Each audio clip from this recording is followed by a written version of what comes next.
Hello my dear students, welcome to your Master Chem channel. कैसे हैं प्यारे बच्चों? Very good.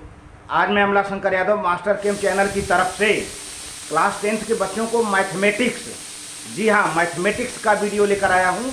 रियल नंबर, तो रियल नंबर में हम सबसे पहले आपका इंट्रोडक्शन कराएंगे प्यारे बच्चों। लेम्मा, लेम्मा क्या है, और इसके बाद यूक्लिड, यूक्लिड लेम्मा क्या है, जिस पर बहुत सवाल आते हैं बोर्ड में। तो लेम्मा प्यारे बच्चों एक प्रूवन स्टेटमेंट है या एक प्रूव्ड स्टेटमेंट है जिसका यूज अन्य स्टेटमेंट को प्रूव करने में किया जाता है। यहाँ पर यह भी बताना होगा कि डिवाइडेंड क्या है, डिवाइजर क्या है, कोटेंट क्या है और रिमाइंडर क्या है, इनमें रिलेशन, यही तो लेम्मा बन जाता है, इनमें रिलेशन क्या है, ये सब जानने की बहुत ज़रूरत है। तो सबसे पहले तो बच्चे यही नहीं जान पाते कि डिवाइडेंड किसे कहते हैं, डिवाइजर क्या है, कोटेंट क्या है, रिमाइंडर क्या है, इन सब की जानकारी करना बहुत ज़रूरी है। तो चलते हैं इसी पर एक डिस्कशन करते हैं। हाँ तो प्यारे बच्चों, लेम्मा एक प्रूवन स्टेटमेंट होता है। लेम्मा देखिए, lemma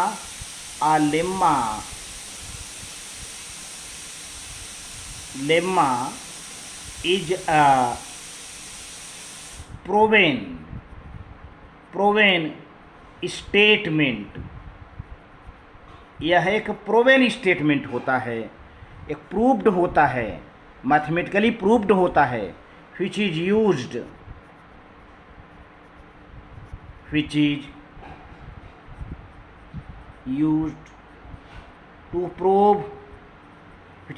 to prove another statement।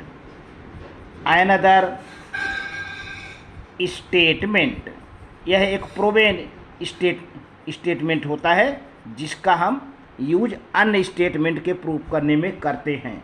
अब आइए देखते हैं यूक्लिड लेम्मा क्या है। यूक्लिड लेम्मा हूबहू यही है, यूक्लिड लेम्मा।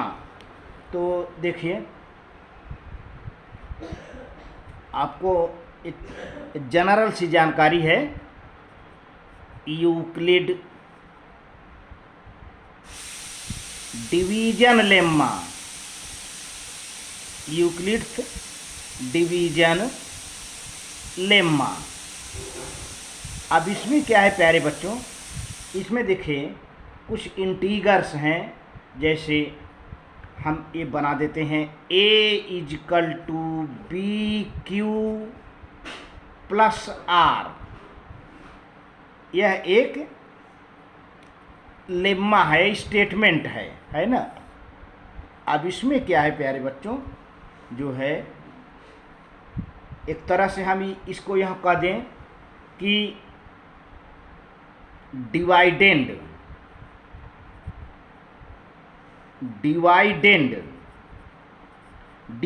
माने जिस नंबर को डिवाइड किया जाता है, जिस नंबर को डिवाइड किया जाता है उसको डिवाइडेंड कहते हैं।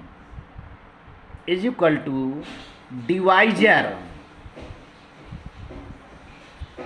डिवाइजर माने जिस नंबर से हम डिवाइड करते हैं, डिवाइजर इनटू कोटेंट,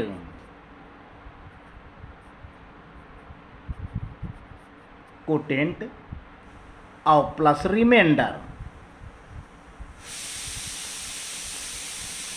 ये तो यहाँ पे देखा जाए, जिस नंबर को डिवाइड करते हैं डिवाइडेंड हो गया, और जिससे डिवाइड करते हैं उसको डिवाइजर कहते हैं, और डिवाइड करने के बाद जो नंबर मिलता है आंसर वो कोटेंट हो गया। और मान लीजिए कभी कभी पूरा कट जाता है, पूरा डिवाइड हो जाता है तो रिमाइंडर नहीं मिलता, कभी कभी डिवाइड करने के बाद कुछ रिमाइंडर मिल जाते हैं तो रिमाइंडर प्लस। ये है रिलेशन प्यारे बच्चों, ये है रिलेशन। अब देखिए इसी से हम एक आपको सवाल लगा के देते हैं। जैसे देखिए, अब यहाँ पर ए क्या है, ए क्या है,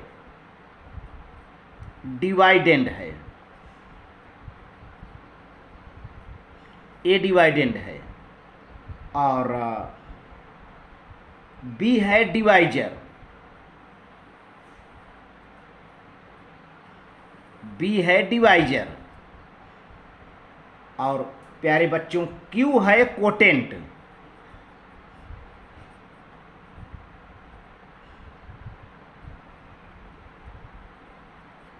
क्यू कोटेंट हो गया और आर क्या है, रिमाइंडर। ये है। अब यहाँ पर एक सवाल मैं लगा के दिखाता हूँ, आपको क्लियर हो जाएगा। जैसे देखिए यहाँ पर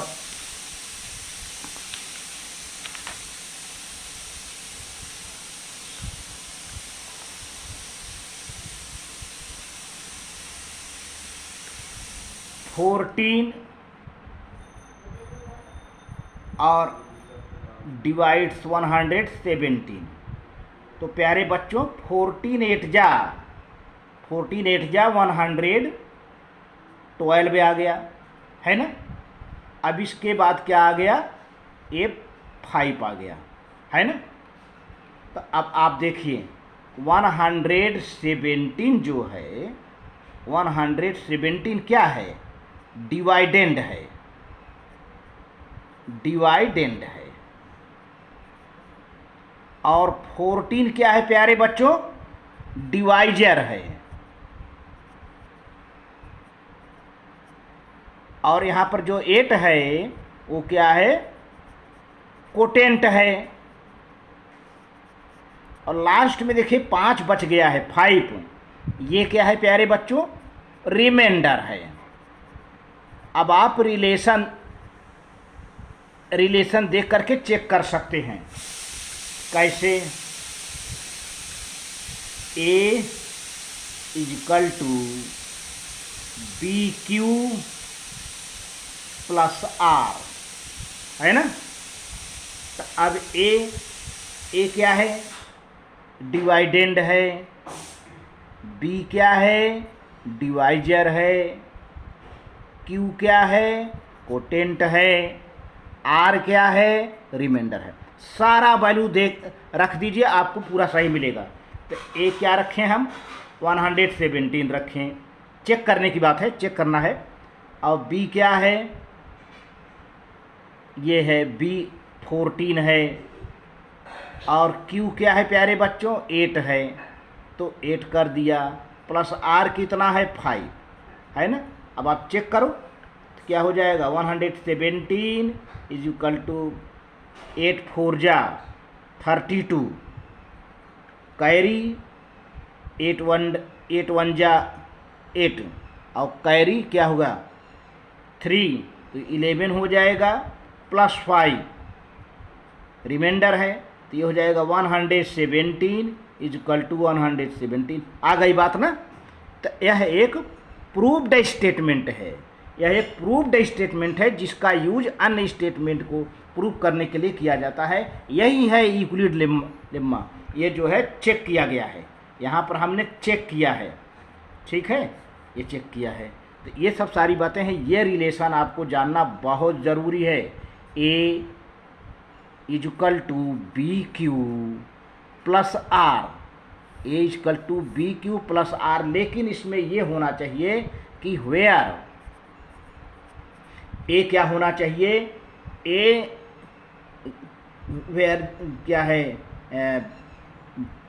जो रिमाइंडर है, रिमाइंडर 0 से ज़्यादा होगा या 0 के बराबर भी हो सकता है ना। लेकिन जो डिवाइजर है प्यारे बच्चों, वो हमेशा रिमाइंडर से ज़्यादा होता है। जो डिवाइजर है जो है वो रिमाइंडर से हमेशा क्या होता है, बी ज़्यादा होता है। डिवाइजर, जी हाँ, ये है, देखिए ये आर माने रिमाइंडर, बी माने डिवाइजर। हमने सबका सिंबल दे दिया है, आपको सिंबल याद रखना है। रिमाइंडर हमेशा 0 से ज़्यादा भी हो सकता है, बराबर भी हो सकता है।